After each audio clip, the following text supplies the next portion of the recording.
Hello, hello, hello. This is 3D or 2D.com's The 3D Show, Micro Edition. Okay, welcome to The 3D Show. Now, as me and James had a fake mailbag section on episode 20, and we argued on certain characters fighting, and we actually disagreed on what the outcome would be. So I have a good friend here, Dylan. Um, Hey. So, Dylan, can you explain who you are and to the people? Oh, sure, man. Yeah. So my name's Dylan. I've been podcasting with Arc Reactions Podcast at arcreactionspodcast.blogspot.com with my good friend John. And that one, we just do comic book story arcs, discuss them. We have a whole education section of it. So go check that out. I also do Bat Books for Beginners, which is a Batman podcast based solely on Batman, doing Batman story arcs on the BatmanUniverse.net. And I've been Facebook friends with you for what number of years? Yeah, so this is actually the first recording. We're actually kind of Facebook friends because we're both very much in the same vein of political spectrum, to put it Yep. nicely. We're not going to get into that because that's not this show. It's not what we do here. This is about comics or video or 3D stuff, and this is just an extra feature because a lot of people really seem to like that extra feature, the mailbag. Now, Dylan, I actually did not get any mailbag questions, so I had to make up my own question. All right. And James had no idea I was making this up. So I had this in my head for a while to do fake Q&A or fake, mailbag, and I had some questions in my mind, and some of those questions actually ended up becoming the FAQ, the website. All right. But there's a couple here and there that I liked and wanted to keep in back of my mind. So James and I, we love. I don't know if you ever watched the Screw Attack Death Battles. Of course.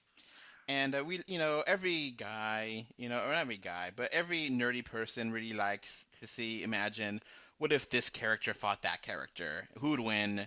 Battle to the death, of course. Of You know. course. So, okay, James and I, we actually had a debate on the merits of two animals, Okay. and they're superhero animals, and you probably know them. First, we're gonna start off with a raccoon that could talk and is genetically enhanced, and he has a good friend that is a tree. Do you know who I'm talking about? That'd be There Ain't Nothing Like Me But Me, baby. Rocket Raccoon. Rocket, wanted on over 50 charges of vehicular theft and escape from lockup. So you know all about Rocket Raccoon. Love him. Okay, and the second character, um, he actually has comes from a planet that was destroyed tragically, and it seemed like there was no survivors from this tragic explosion, but there was one named Kal-El.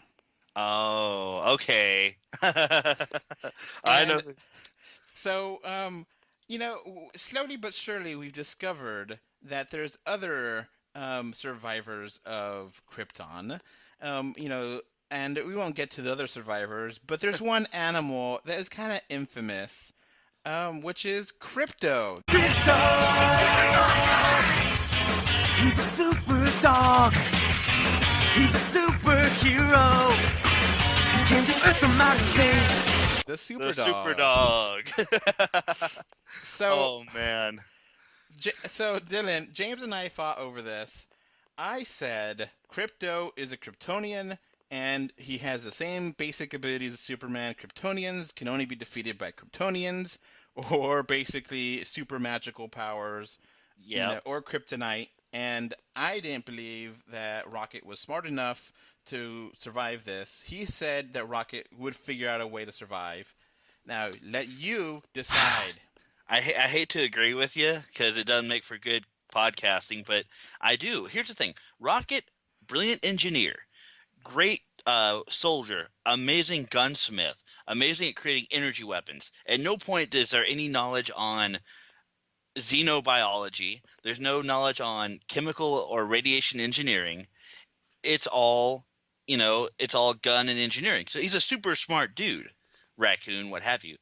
But he's not going to figure out kryptonite. He's not going to know where to find kryptonite. He's not going to figure out that magic works against the Kryptonian dog. So I think, honestly, Krypto takes it by a long shot. There's nothing that Rocket, even though I greatly prefer Rocket as a character, and I am much more of a Marvel fanboy than a DC fanboy, Krypto takes it easily, handily. Now, we kind of mentioned that if it was not super animals, an actual living raccoon and an actual living dog, the raccoon would probably have a better chance because it's not domesticated and much more viral and crazy and such. Well, I mean, Krypto's what I'm guessing. I don't know what breed he is. He's supposed to be. He almost looks kind of like a retriever of some kind.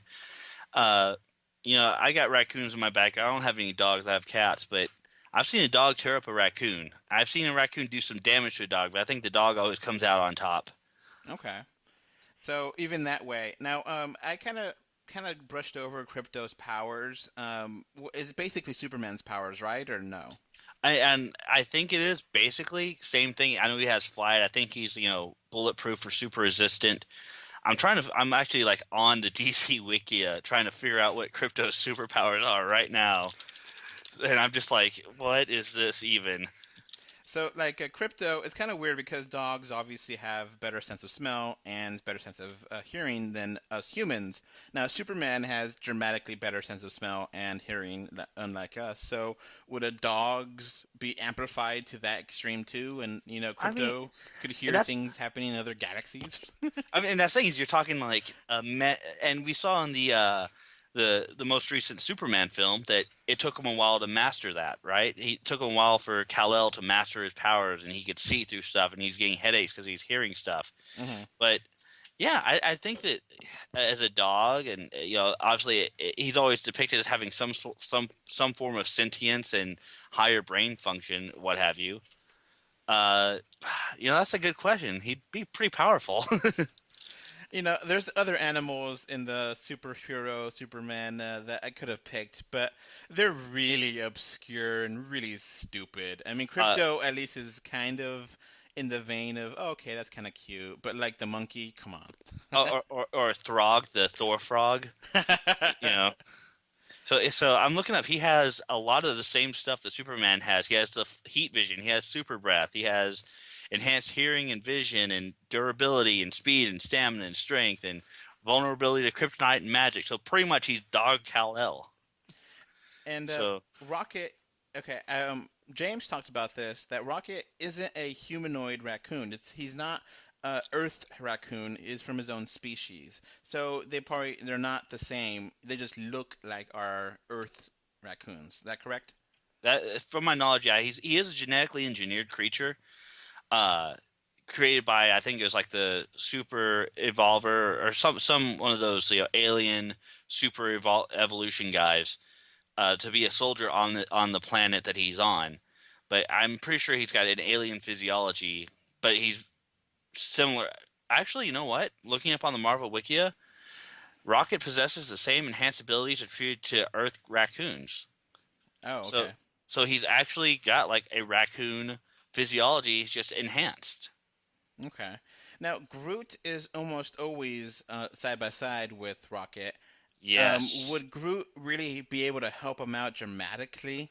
I don't think so. I mean, yeah, given Groot is, he's an alien tree king, if some people are to be be believed, but he's still like a tree monster. So once again, he doesn't have any kryptonite.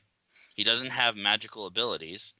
So as strong, as durable, as, annoyingly unkillable as he is, he's, still a creature that can be destroyed. And he still doesn't have any power over what would affect Krypto.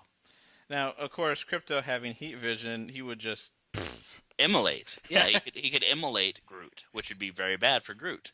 You could just burn him to a tinder and it won't even be a thing. Big poof. So, were you expecting this when I called you up for something silly and fun? I was not. I was expecting this stuff like, Superman versus Batman, Goku versus Superman, all the stuff that's been done to death, honestly. Yeah, So something totally random and fun. Yeah, something goofy like Crypto and Rocket. Once again, I Crypto wins, man. Crypto wins. All right, you settled it here. Now, James actually is pretty knowledgeable with comics, so I think he might be a little bit Marvel biased. But yeah, I just needed an expert, and maybe we'll come by and call you again here and there. Please do. And yeah, I am Marvel biased too, but even being a Marvel biased dude, being make mine Marvel all the way, Excelsior. There's just you're pitting a superpower versus a regular human, which I don't care what you say. Batman would get obliterated. Stan Lee is right. Batman would get obliterated by Superman. So. Well, of course, Kryptonite has throws things out of whack, but that's an entire conversation for another time. Yeah, and we may have to bring you back because Superman, Batman, Dawn of Justice is gonna be a massive deal. So I'm excited for it, and we may have to bring you back to do that with us, and because not another comic book movie until then, right? There are kind of, sort of. I mean, you have you could technically say Star Wars is a comic book franchise because it has been in comic books. So Star Wars is coming up. I think we have. Let me pull up our list here. Now, Star Wars is interesting because James is not going to want to record with me. He already said he's not interested. The whole extended universe thrown out is not his cup of tea. So, I think my friend Christian is and audio engineer is gonna help with recording as well. But we definitely would want your opinion, Dylan. Oh, yeah. I'm definitely. I might have to throw you the way of my good friend John, the guy I recorded with. He is definitely the Star Wars guy. I'm much less the Star Wars guy. I'm more of a Trek guy. So. Okay. Well. But. Yeah. We'll go ahead and wrap things up. Do you want me to guest star on one of your podcasts coming up soon, or? We'll have to work with you on that. We record pretty far out. I think we've got through. We're just about to finish with this year of recording. We have one. The next one we're recording is Nightwing Razor Edge for the Bat Books for Beginners. That's this Saturday. Then we're going to start doing our next year. So we'll see what we have next year. We can definitely send you the list and see if there's anything you'd like to hop on with us. Okay. Have you talked about Superman Red Sun? I really enjoyed that one. I've been pushing to get that one. That's one that's definitely on our radar. It's one I keep pushing John that we should do because it's such an iconic, amazing story. Now, maybe we could do it together because I actually own it and read it twice and love it. And maybe we could do something like that. Oh, that'd be awesome. Yeah, man. I'm all about it. Just let me know. And I'll be sure and keep you in the loop to what's going on with us so we can try and get you in on some. Okay. Well, thanks again, Dylan, for recording with me. Thanks for having me, boss. Bye. Okay, so that's going to conclude this podcast. Remember to rate this podcast on iTunes and on Stitcher Radio. Also, remember to follow 3D2D.com on Facebook and Twitter. Please comment on the website and subscribe to us on YouTube. Finally, I want to remind you to please donate on the webpage 3D2D.com/donate. And I want to thank you for listening and hope you enjoyed the show. Goodbye. Bye.